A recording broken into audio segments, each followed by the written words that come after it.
हॉटेलच्या भाजीला सुद्धा मागे टाकून देणारी अशी आज काजू करी बनवली. त्यासाठी ना रेसिपी तुम्हाला सांगते चला. तर इथं गरम पाणी करायला ठेवलेले होतं काजू उकळायसाठी. त्याआधी आपण रोटीचं पीठ मळून घेऊया.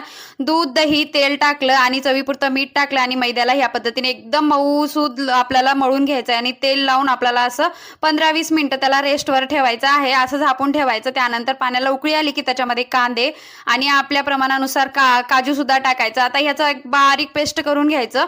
त्यानंतर नाही तर तुपामध्ये आपल्याला काजू भाजून घ्यायचे आहेत. एकदम लालसर होईपर्यंत काजू भाजायचे. तेलामध्ये सुद्धा तुम्ही भाजू शकता. आता त्याच कढईमध्ये तूप होतं म्हटल्यावर त्याच्यातच तेल टाकलं, जिरे टाकलं आणि दालचिनीचा छोटा तुकडा टाकला, तेजपत्ते टाकले आणि भरपूर सगळं असं आपल्याला लसण आणि अद्रकचं पेस्ट टाकायचं आहे आणि बारीक बारीक चिरून कांदे टाकायचे आहेत. 2-3 मीडियम साईजचे कांदे टाकले मी. इथं लाल तिखट टाकलं, गरम मसाला टाकलं आणि छान टेस्ट यासाठी नाही तर बिर्याणी मसाला सुद्धा टाकला बरं काय, व्हेज बिर्याणी मसाला. आणि याला चांगलं परतून घ्यायचं आहे. त्यानंतर टोमॅटो टाकायचा. टोमॅटो एकदम बारीक चिरायचा. आता हे टोमॅटो आपल्याला लवकर शिजण्यासाठी मीठ सुद्धा टाकायचं चवीनुसार. आता ह्या टोमॅटोला एकदम असं मॅश होईपर्यंत आपल्याला ठेवायचं आहे. म्हणजे असं मॅश झालं पाहिजे हे टोमॅटो. त्या पद्धतीने आपल्याला टोमॅटो शिजून घ्यायचं आहे. त्यानंतर ह्याच्यामध्ये काजू आणि कांद्याची पेस्ट टाकायची आहे. त्यानंतर याला तेल सुटेपर्यंत ना असं म्हणजे लागेल तेवढं पाणी टाकायचं आणि तेल सुटेपर्यंत आपल्याला ह्या पद्धतीने झाकून ठेवायचं आहे.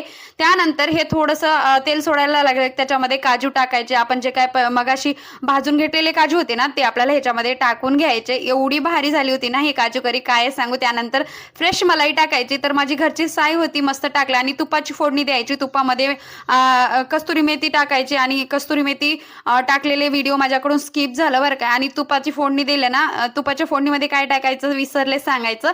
तर इथं तुपाच्या फोडणीमध्ये ना लाल तिखट टाकायचं. म्हणजे मी इथं लाल तिखट टाकलेले होतं. त्यानंतर ना मस्त असे रोट्या लाटून घ्यायच्या आणि रोट्यावर कलंजी टाकायचे.